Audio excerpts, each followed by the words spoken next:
تاریخ ابن عساکر اور سیرت ابن اسحاق میں منقول ہے کہ حضور نبی کریم صلی اللہ علیہ وآلہ وسلم سے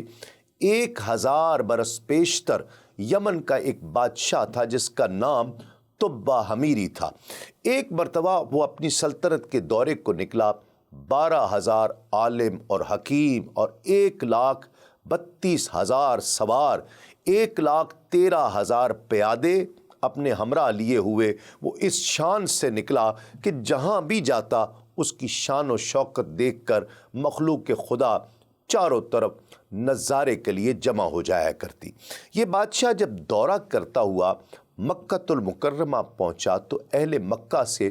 کوئی بھی اسے دیکھنے نہیں آیا، ورنہ وہ جہاں جہاں سے گزرتا تھا وہاں مجمع لگ جاتا تھا، لوگ نظارہ کرتے تھے۔ بادشاہ حیران ہوا اور اپنے وزیر اعظم سے اس کی وجہ پوچھی تو اس نے بتایا کہ اس شہر میں ایک گھر ہے جسے بیت اللہ کہتے ہیں، اس کی اور اس کے خادموں کی جو یہاں کے باشندے ہیں تمام لوگ بے حد تعظیم کرتے ہیں، اور جتنا آپ کا لشکر ہے اس سے کہیں زیادہ دور اور نزدیک کے لوگ اس گھر کی زیارت کے لیے آتے ہیں اور یہاں کے لوگوں کی خدمت کر کے جاتے ہیں۔ پھر آپ کا لشکر ان کے لیے کیا حیثیت رکھتا ہے؟ ان کے خیال میں آپ کا لشکر کیوں آئے گا؟ یہ سن کر بادشاہ کو غصہ آیا اور قسم کھا کر کہنے لگا کہ میں اس گھر کو کھدوا دوں گا اور یہاں کے باشندوں کو قتل کروا دوں گا۔ بس اتنا کہنا تھا کہ بادشاہ کے ناک، منہ اور آنکھوں سے خون بہنا شروع ہو گیا، اور ایسا ناظرین کرام بدبودار مادہ بہنے لگا کہ اس کے پاس بیٹھنے کی بھی طاقت نہیں رہی۔ اس مرض کا علاج کیا گیا مگر افاقہ نہیں ہوا۔ شام کے وقت ایک شاہی علماء میں سے ایک عالم ربانی جو حکیم بھی تھے اور بہت بڑا درجہ تھا، وہ تشریف لائے اور نبض دیکھ کر فرمایا کہ مرض آسمانی ہے اور علاج زمین کا ہو رہا ہے۔ انہوں نے کہا کہ اے بادشاہ، آپ نے اگر کوئی بری نیت کی ہے تو فوراً اس سے توبہ کر لیں۔ بادشاہ نے دل ہی دل میں بیت اللہ شریف اور خدام کعبہ سے متعلق اپنے ارادے کی توبہ کی۔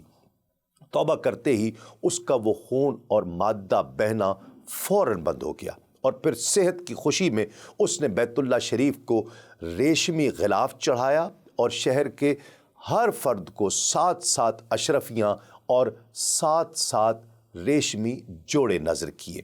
پھر وہ مکہ سے چل کر مدینہ منورہ پہنچا تو علماء جو اس کے ہمراہ تھے، جو کتب سماویہ کے عالم تھے بہت بڑے، وہاں کی مٹی کو سونگھا، مدینہ پاک کی اور کنکریوں کو دیکھا، اور نبی آخر الزماں صلی اللہ علیہ وآلہ وسلم کی ہجرت گاہ کی جو علامات انہوں نے پڑھ رکھی تھی ان کے مطابق اس سرزمین کو پایا۔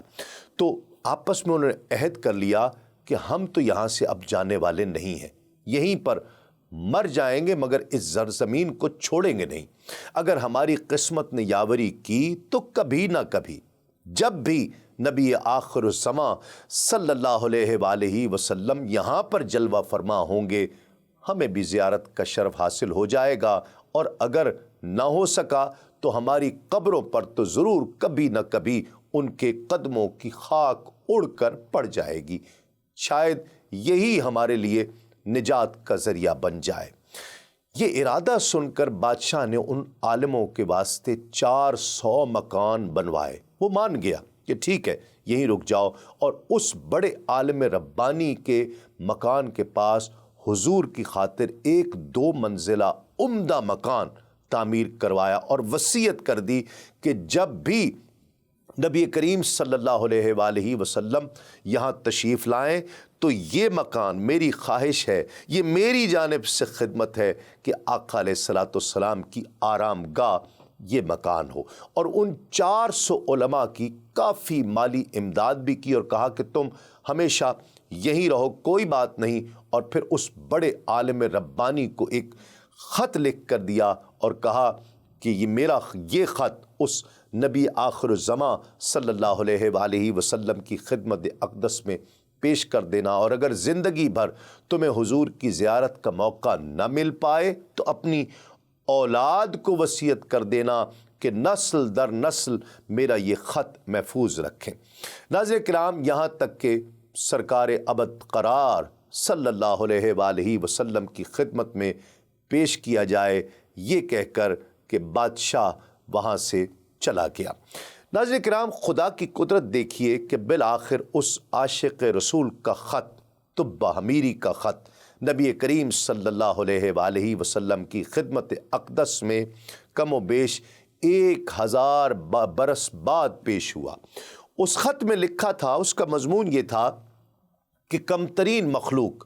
طبہ اول حمیری کی طرف سے شفیع المذنبین سید المرسلین محمد الرسول اللہ صلی اللہ علیہ وآلہ وسلم کے نام۔ اما بعد، اے اللہ کے حبیب، میں آپ پر ایمان لاتا ہوں، اور جو کتاب آپ صلی اللہ علیہ وآلہ وسلم پر نازل ہوگی اس پر بھی میں ایمان لاتا ہوں، اور میں آپ کے دین پر ہوں۔ اگر مجھے آپ کی زیارت کا موقع مل گیا تو بہت اچھا اور بہت غنیمت، اور اگر میں آپ کی زیارت نہ کر پایا تو آپ سے گزارش ہے کہ میری شفاعت فرمائیے گا، اور قیامت کے روز مجھے